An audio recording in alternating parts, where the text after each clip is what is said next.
We have multiple huge Toronto Maple Leafs updates to go over today ahead of what's going to be a crazy Game 3 in Ottawa. We have some big updates surrounding some moves Craig Berube is eyeing, as well as huge updates surrounding Stolarz, as well as other players. Stay tuned for all that in this episode. But before we get into it, if you're a part of the percentage who aren't subscribed to the channel, this is the place to be for daily Leafs content. Your guys' support has been unbelievable. If you want to help us towards our big goal of 20,000 subscribers, make sure to hit that subscribe button. There's a lot to go over today. Obviously, the Leafs are coming off of a huge win, and they are now up 2-0 in the series. But the big question mark coming into, today's skate, I guess, or today's media availability, we initially thought there was going to be a skate, is, of course, A, how Nick Robertson is going to factor in the lineup, and B, how the Leafs are going to respond following a interesting second half of that game despite the win. I want to dive right into the kind of the big update of the day, and I'll let you dive into the lack of skating.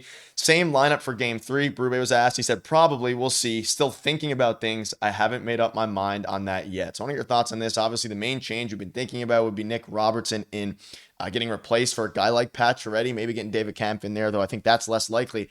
What are your thoughts on this following, of course, the overtime win, a pretty long game, and it's going to be a bit of, not a brutal stretch of play, but a lot of games and a lot of days here over the coming few weeks?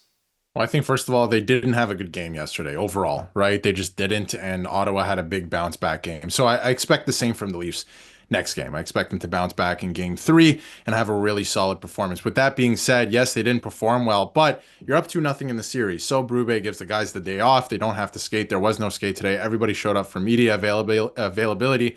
They did that, and then now they're going to travel today, so they're there for Ottawa tomorrow. So I think it's pretty interesting by way of that, he said that he hasn't made up his mind yet. He's going to have a lot of time here on the flight to kind of think about it. Obviously, tomorrow doesn't have to have the lineup set until, after morning skate, actually, right before game time at least. But, we could see something tomorrow in the morning skate that does look different. And if anything is going to look different, at least in my estimation, like you alluded to, and like we talked about on stream last night, it's Nick Robertson coming out and it's Max Pacioretty going in.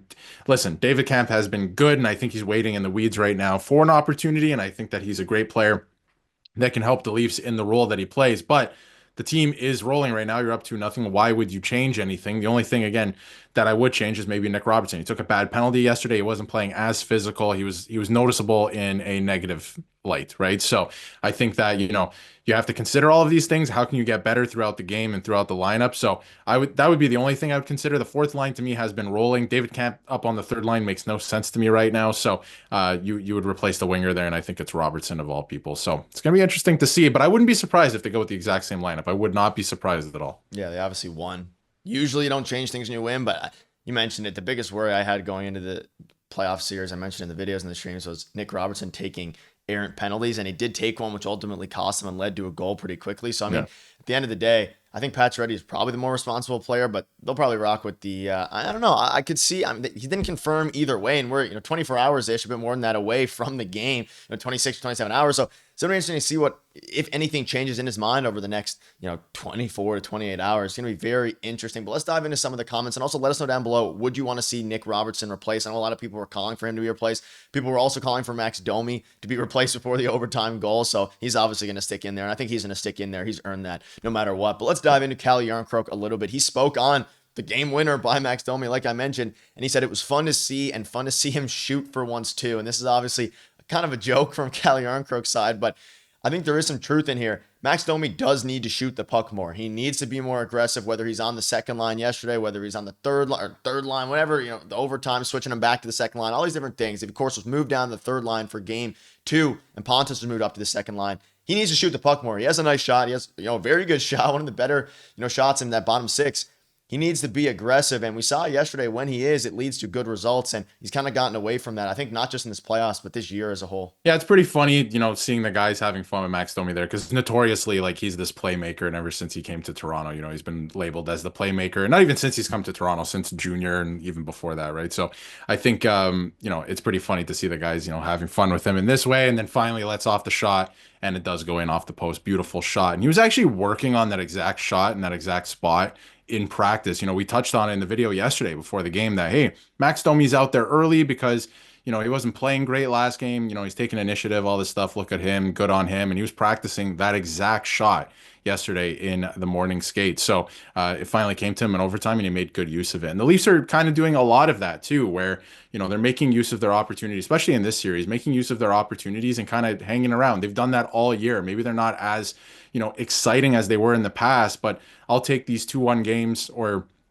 3-2 wins in overtime versus, a 6-5 loss or, a 6-5 win that, you were up 5-0 in the game, right? So I would rather this, I think, at this point. And again, credit to Max Domi. He made his mark with that moment. But of course, the guys are everyone seems like they're in a good mood with chirps like that. So I'm a big fan of that. Yeah, you can also see some other things. OEL and his drop pass led Ottawa's second goal. I don't think that's Max's fault. I think I have to take the blame for that. That's probably not a play that I should make at that time of the game, but I told him, hey, you better go and score now, and he did. I mean, it wasn't Max Domi's fault. It was, I'm going to put it completely on OEL. Like, obviously, there's some sort of thing there, but he's the veteran. He's been the one who, I mean, not that Max Domi isn't a veteran, but OEL should know better than that. And ultimately, at the end of the day, Benny was right in front of him, so he obviously wasn't going to get his partner. So you're right, the vibes are high right now, and it's because the Leafs are up 2-0 in a very important series, which, yeah, hopefully, I don't want to jinx anything. Hopefully, the Leafs can continue to keep rolling here. And from, like I mentioned yesterday, and we discussed it, or sorry, in the video this morning, the vibe on the Ottawa side and even their fan base, it's a very interesting one. There's not 1 ounce of panic in here, and I don't think the Leafs are panicking either, but it is very intriguing to me how the Senators are going to respond. Now, obviously, we're talking about how the lineup's going to be the same. I think they'll probably rock the same lineup for game 3, but then depending on how they answer to that, if Ottawa comes back and wins game 3, there's definitely going to be some changes. But the lack of, I guess, worry on the Senators side, it does make sense as their first playoff series. But if you're the Leafs, you need to go out and absolutely destroy them tomorrow. Because again, the Leafs dominated most of the periods of the first 6, but they need to come out and really send a message because they were a little bit shaky there towards the end. And I know Craig Berube is going to hopefully instill in them that that can't be happening, especially given the fact that it is clear to me, at least, that the Leafs are a better team.